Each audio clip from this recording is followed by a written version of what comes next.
Hello. So, Hello. did I pronounce it well? Argine a Vencò? L'Argine a Vencò. L'Argine a Vencò. Yes. What does that mean? We are on the border with Slovenia, and we are really nearby a river. That means a lot for our countryside. So we are on the edge. So at the beginning or at the end of something. So it's like a... Balancing something, maybe. And Vencò, is that? Vencò is the place, is a little village on the border with Slovenia. Is the place.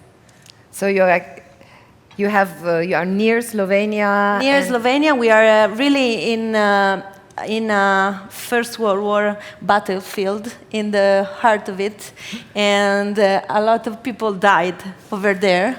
And our ancient mill was a place where they put weapons to preserve them during the First World War. But it was an ancient mill, and they built it in the 17th century. Not in the 16th. I thought in the In the 17th century. Yes. And well, your cuisine is characterized by your outstanding aromatic cuisine. So the subtle use of fine herbs. Why are you so familiar with herbs? I'm not familiar at all. What? I studied about it. You know, I didn't. Yes. I didn't grow up in the countryside. But you're very used to it. That's what I meant to say. Yes, I understood. Okay. But I'm not feeling about myself as a master of herbs because there are so many people better than me on it. But I'm studying, and I learned how to use herbs as an adult because I come from a city. So I come from Trieste, and I didn't have a kitchen garden when I was a child. So everything I know now about vegetables and herbs and picking herbs comes from studying, and experience, of course. And you did your personal study because we saw a photo. Yes. You were sitting in your garden. Yes. And so you're planting herbs. Yes, we plant a lot of herbs. Not the typical one from our countryside, because if we have them wildly, we prefer to pick them. It's really a hard work for our kitchen because we are only 3 people. Now we have a stagiaire, so we are 4. And so the stagiaire has really a hard life in our restaurant because, maybe 2 hours, 3 hours only picking herbs all around our garden and the countryside and the woods and the river. And so, yes, it depends of the season where they are. And so,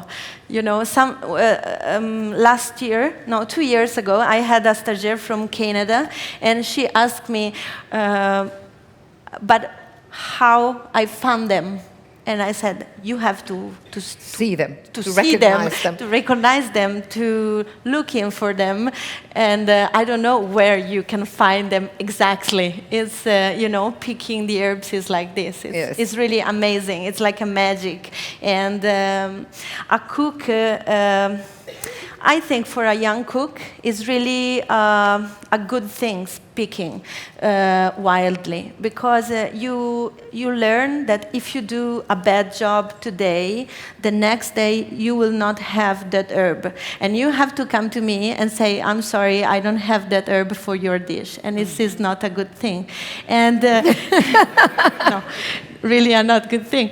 And they start thinking about nature in another way, that you have to let the plant growing and you have to cut them in the proper way. And this is first useful for the kitchen, for the cook work. But after, you start thinking about, nature in another way. So yes, okay, it's really interesting for me. Yeah. So now we're very curious to have a look at your outstanding aromatic cuisine. Thank you. Let's start. So, yes, I will start from a really seasonal dish. This is a dish based on white asparagus. I don't think I'm the first one in the world tasting it and finding that it has some almond and dry fruit flavor inside. And I tried to combine this natural flavor that is already in the white asparagus with the almonds. And with another element, of course, that is elder. Elder is an amazing flower, and it's not only a flower, of course, it becomes berries after the flower. And all the surroundings of the restaurant of Friuli, as Zurich, I have saw it this morning, are really there is a lot of elder now. And so I combine elder with two different herbs that I have in my garden that is blossoming now.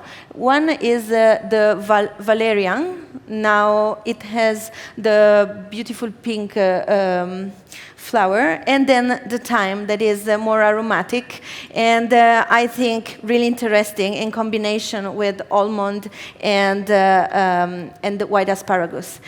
Even here you have some flowers. Here we have an oil,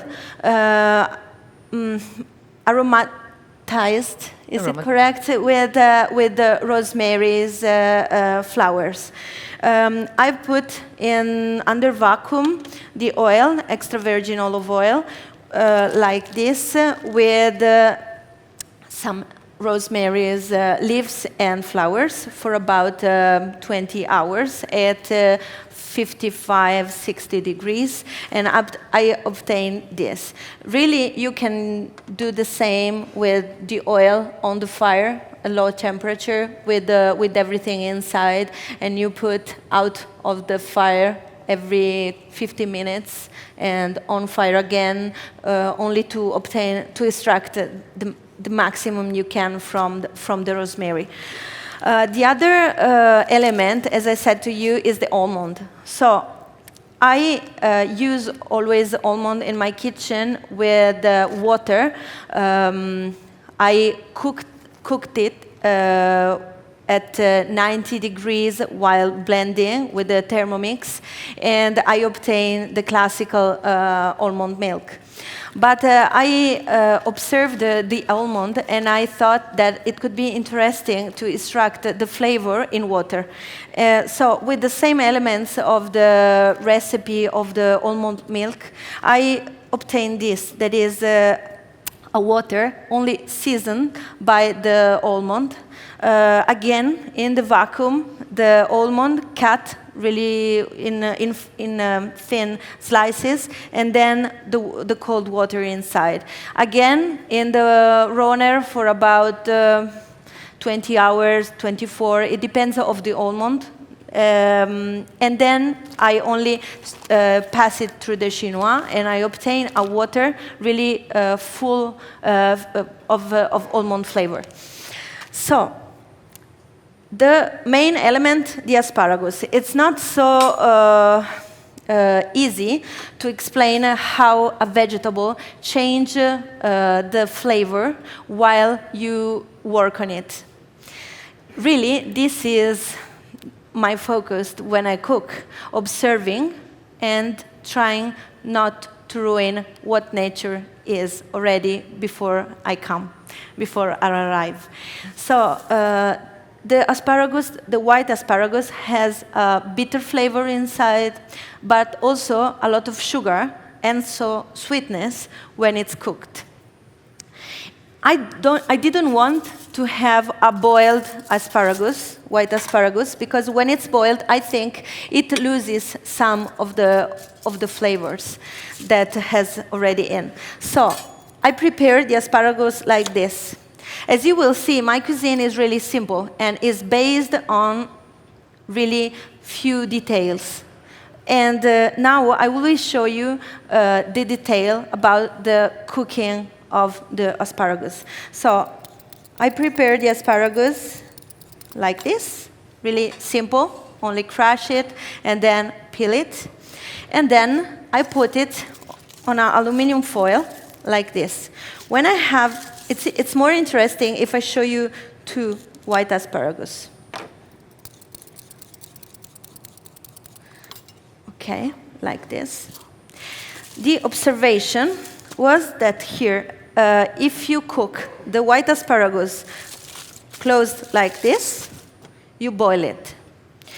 So I wanted to roast them at high temperature, preserving the water, and having for the all along the asparagus, the whole asparagus, the same cooking time. You understand? I didn't want to put it in the water with the top outside as traditionally we do. So I put the white asparagus like this. Okay, a little bit of oil, salt, and in this case, elder syrup. Okay, I will cook with a little bit of it, and then I roll it. But if you close it, as I said to you, you obtain the boiled one. So every single asparagus is rolled and then is placed in this way. In this way, you roll the entire asparagus, and it will roast for the whole. And then you close it like this. And we prepare these boxes for every portion. Okay?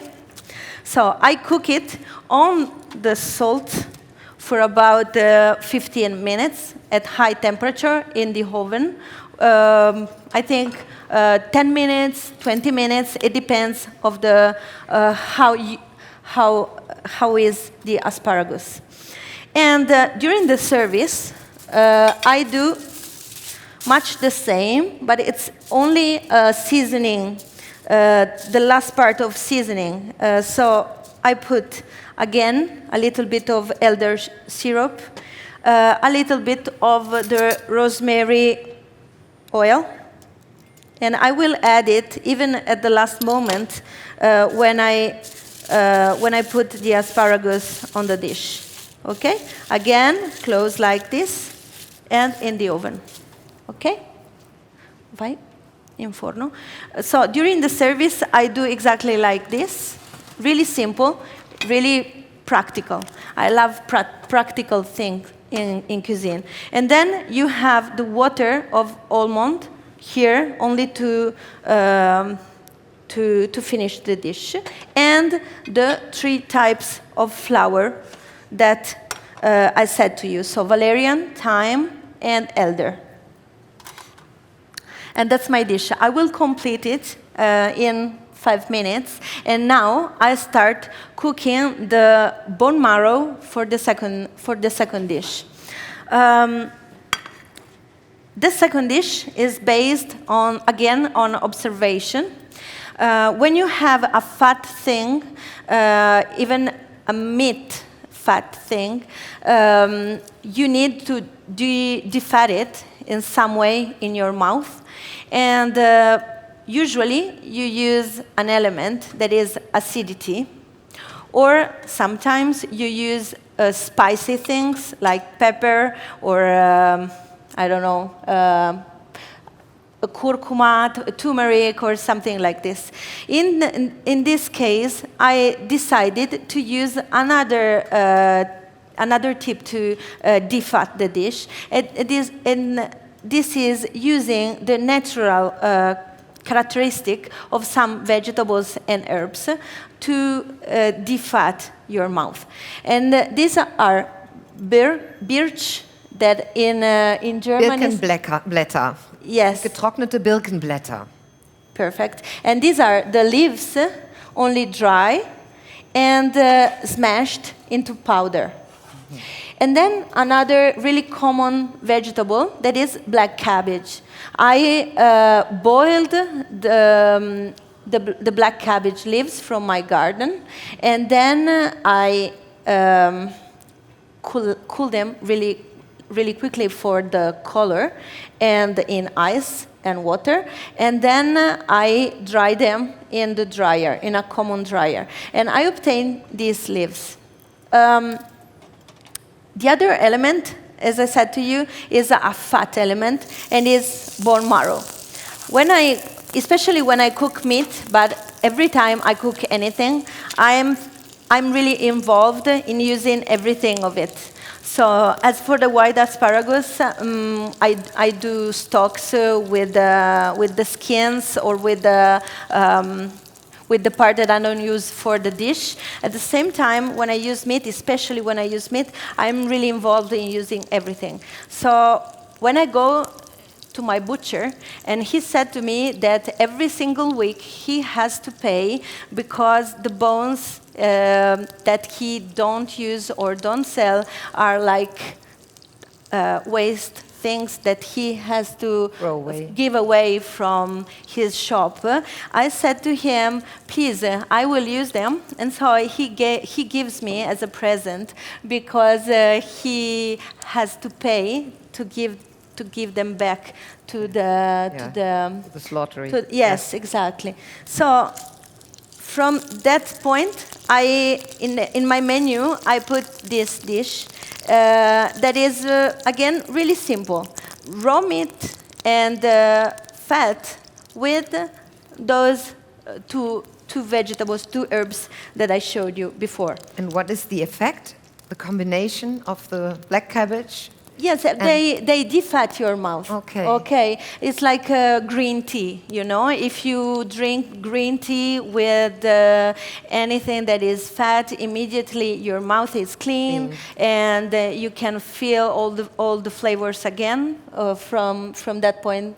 Yes. And that's the same with the birch. This is not the aroma. There is. You feel also the aroma, but they are functional for the dish, you know? Okay. Yes, really functional. Ok. Can go? Vai avanti qui? Thank you. Grazie. Okay, now I think my white asparagus are ready to go.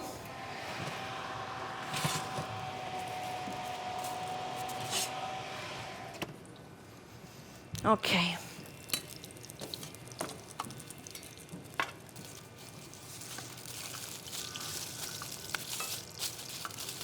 This is a spring dish, so they have to be hot, but not so hot. It's not a problem for me. They have to be a little bit warm, but not so hot. Okay, now I finish my dish with the salt, again the elder syrup from the last year, and the rosemary oil.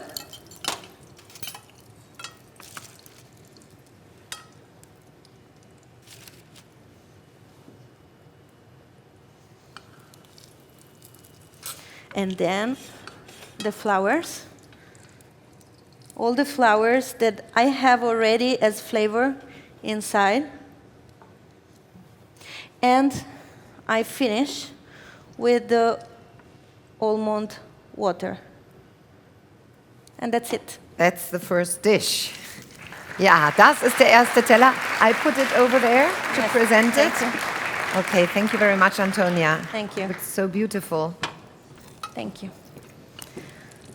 Okay.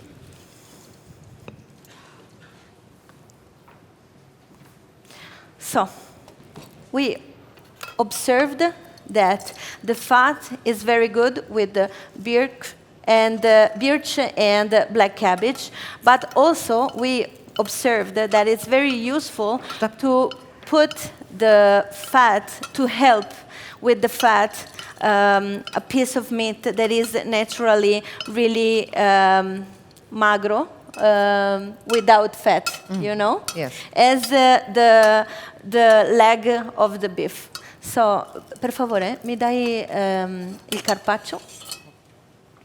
Okay, now the bone marrow is almost ready. We will cut it in half because it's really huge, and we will finish now the cooking process. Here you have the carpaccio. I've cut the meat with the slicer when it was freezed. You can put it there, down. Okay. And I will use this.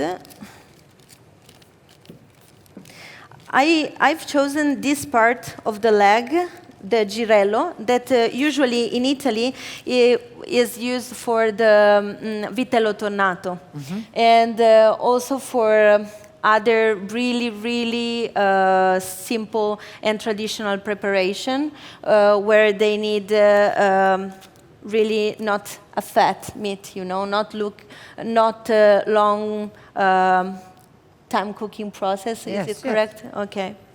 While I'm finishing this dish, I will start with the next one, that is spaghetti with strawberries.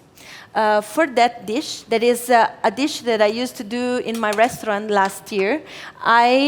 Because today I've brought 4 dishes, 2 from this year and 2 from the last one, because I wanted to see how the cuisine is evolving, but even maybe because I love also those dishes that I don't do anymore in my restaurant, so that I can do them again. So these are the spaghetti, and this is a little producer of the south of Italy, and I love this spaghetti because they are perfect. Every time I cook them, they are really good, as they preserve their soul inside very well, and so I love them. And is it a producer in your region? No, this is comes from the south of Italy. Okay. Yes. I've put the spaghetti in the water without the salt. Really, when I cook even dry pasta, I don't use salt in the water. I have my big boiler in my restaurant, and I use the water for a lot of things. So even to reduce something maybe that after, during the service, will reduce. So I really don't want having everything too salty. So every time I do a pasta in my restaurant, I add the salt in the frying pan where I, after finish my preparation.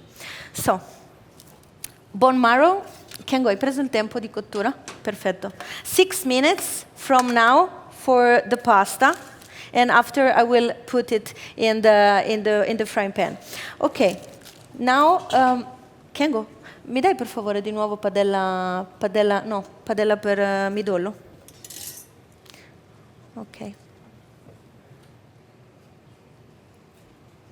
Padella di prima. I will show you the cooking process.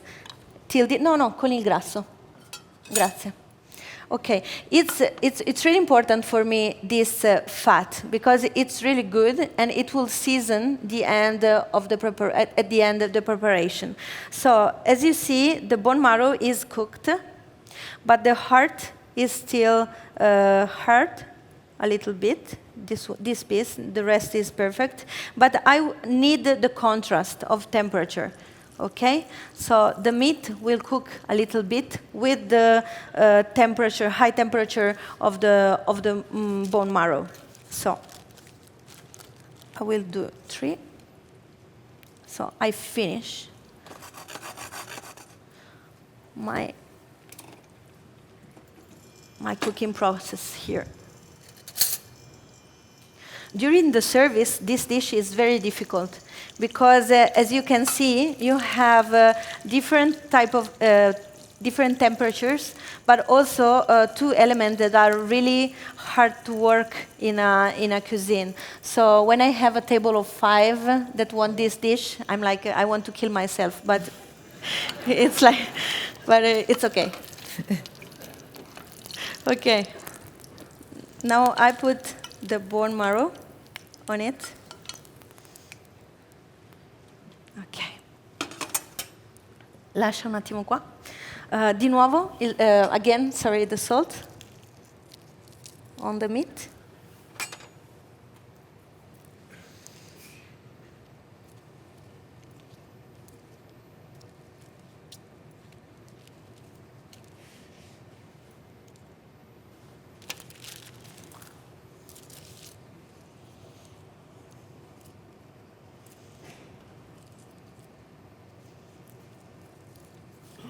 Involtini. Involtini di carne. It's really interesting for me when a cook, helps ingredients to be whole again after destroying. So in this moment, we are putting again the pieces of the leg of the animal together, the bone and the meat. Okay. The fat now.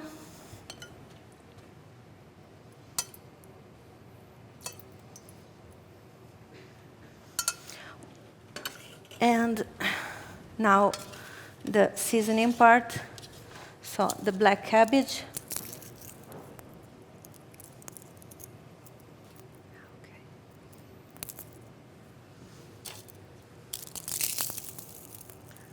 So you have a crispy feeling in your mouth.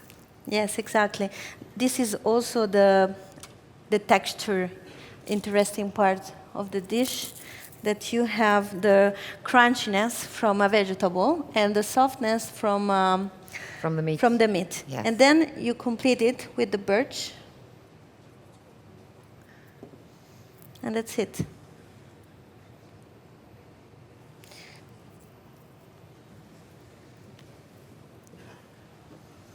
I will put only 2, and that's it. The dish is complete. So, und dann haben wir hier den zweiten Teller, meine Damen und Herren. Thank you. Thank you.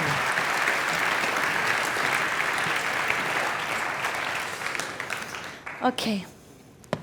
Okay, 1 minute to go with the pasta. So, this is, please, can you put on the slide of the instrument? Now I will show you a way to use a big amount of fruit and to obtain an extract that is like a stock. So this is strawberry stock. We made it with an instrument, a really interesting instrument that a colleague of mine gave me as a present.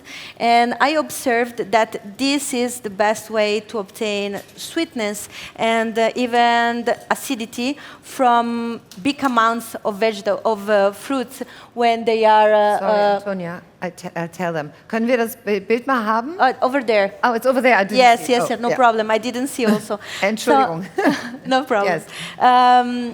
So this is a really common instrument for organic farmers, because they have the problem, as me, of course, to obtain a stable juice without adding anything to the fruit, without adding sugar, without adding stabilizer or something like this. And to obtain it, and also they want, as me, to have this transparent and translucid juice, you know, and cooking it, as I will show you, you obtain also a juice that is stable for a long period. And because it's cooked, you can preserve it for a long period also. So you put the water in the first casserole. Then the second one is empty with a hole in the middle. And then you have the last casserole up with the holes where you can put the fruit. The hot water, because you put this on the fire, and the hot water, the steam, goes up and touches the fruit or the vegetables, and then the juices and the natural sugar go down. In this way, you obtain this juice that is perfectly transparent and translucid. So I will finish my the cooking process of spaghetti inside this juice that I didn't season at all. So all this, this flavor and this smell comes from the strawberry. Here you have another preparation made with the strawberry. I'm really in love, as every Italian in the world, with the tomato spaghetti sauce. And I tried to understand how to use this technique with the strawberries without ruining them. So, in my kitchen, I never use the soffritto, the traditional soffritto. The only way to use onion in the preparation of tomato sauce is adding the onions while the tomatoes are hot in the pan, as I will show you. So I start, and this is our process even for the tomato traditional sauce, but I will use this process to do my strawberry sauce also.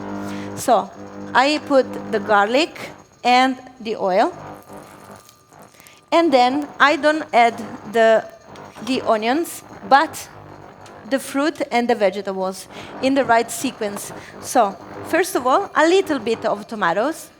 In this part of the season, the tomatoes in Italy are really acid. And the strawberries are at the end of the season, so they are really sweet. So I needed the acidity of tomatoes to balance the sweetness of the strawberries. Okay? This is the first part of the process. And in this way, the fruit will concentrate the flavors, and when it's hot, it will release a little bit of the water. Okay? So when the water is coming out, as now, I add now the onion, a little bit of onion. And I cook this mix for about 15 minutes, not more.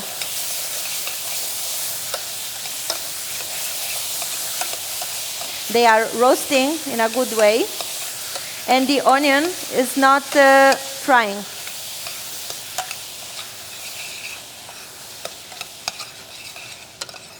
Okay.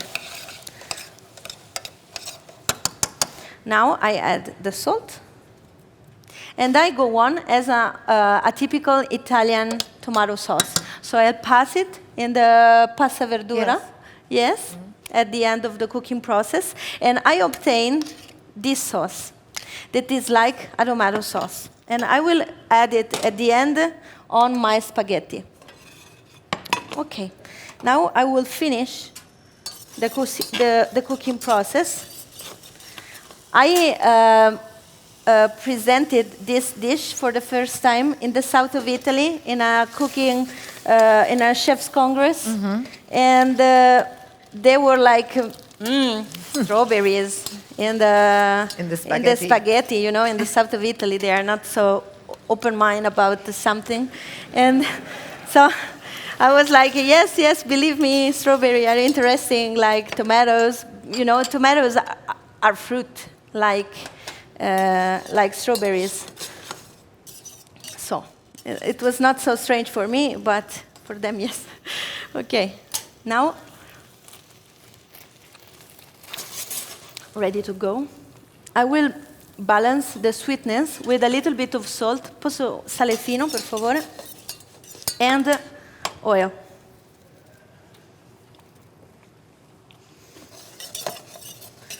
Okay. And I'm ready to go.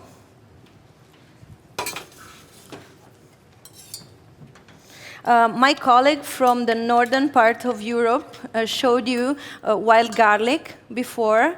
Now we have finished the season of the flowers here in Italy. So I've brought the seeds, the fresh seeds of the wild garlic. Okay. Grazie.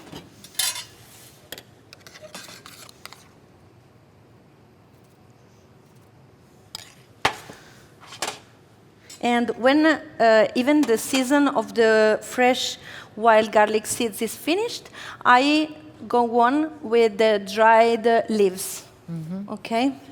So I try to use everything, even of the white garlic. Okay? And then the oil, and the dish is finished. And the dish is finished. Thank you so much.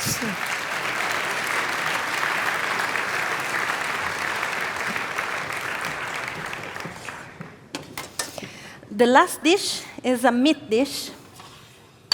I love the cheeks of the beef, as I think everybody in the world, I don't know, maybe. Not the vegetarian, but all the people who love meat thinks the same than me. And okay, and again, we always braise them in Italy, or we use them for the ragu, or another traditional way to use it is boil it.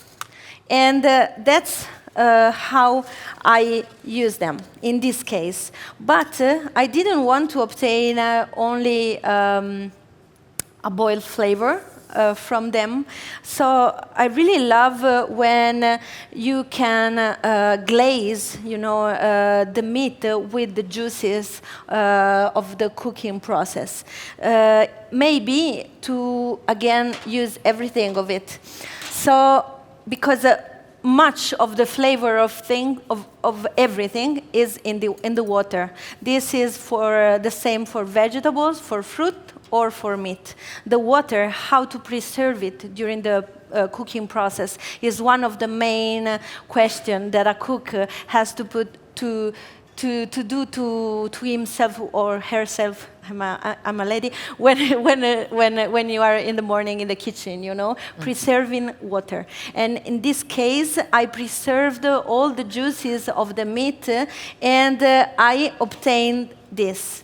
This is the sauce that I obtain only boiling the chicks in the beer. I put beer, a bitter beer, an IPA, or even a dark beer is okay, but if it's too dark, maybe the flavor at the end, it will be a little bit too much nearby the licorice. So you have to balance the acidity, the licorice, and everything, the spiciness that are always inside the flavor of a dark beer. So here you have one blanche, one IPA beer, and a lot of vegetables like celery, onion, and carrots, and garlic, and everything is traditional in the boiling process. And then genepi and pepper. At the end of the cooking process, I also add some honey, only a little bit, because I don't want to reduce too much this sauce to obtain this texture. So the honey helps me to obtain this texture while I'm not reducing it too much, because the flavor of the beer can be really, really strong in that case. So I only put the chick whole in the beer with the spices and the vegetable, and I cooked it for about 2 hours, 3 hours if it's really big, and I've cut it after the cooking process. During the service, we put it under vacuum, but it's not cooked under vacuum. We add a little bit of this sauce inside, only to, come si dice, to moisture it, okay? To moisture it. To moisture it. And then I show you the second element of the dish. The second element is the beer. The third element, that is wild asparagus. In Friuli, Venezia Giulia, my region, we call wild asparagus practically every sprout in the countryside now. But it's not really this.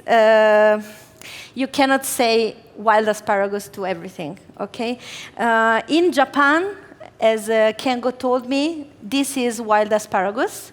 In Friuli, this is latte di gallinella. It means milk of chicken. And now the flower is blossoming. So this is really the last not wild asparagus, latte di gallina that I have in my kitchen, the last 4.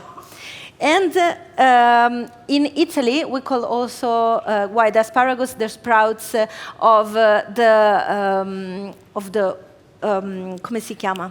The holy sprouts and the hop sprouts. Everything is wild asparagus. Yes. But it means only little sprouts of something. Okay, this is the thing. The really wild asparagus are really rare, and we have them in Friuli, really nearby Trieste, near Trieste, not in the woods of Friuli. They are not so common. Okay, now I will cook them a little bit, only a few seconds in boiling water, and I will season them with a little bit of salt and oil, and that's it. In Japan, they are really expensive. Sono molto costosi, vero, in Giappone? But in Friuli, they are really common, this type. Okay, as you see, few seconds. A little bit of oil. And now, I will glaze my cheeks. Again, a little bit of salt on it to finish the dish. Grazie. Okay.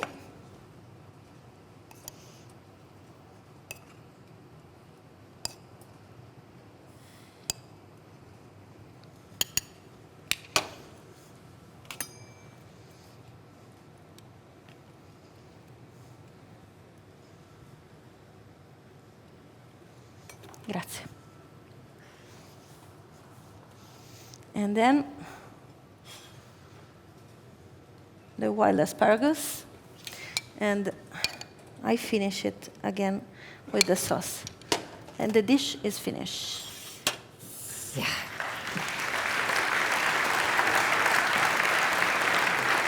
Vielen Dank. Thank you. Der 4. Teller. Grazie.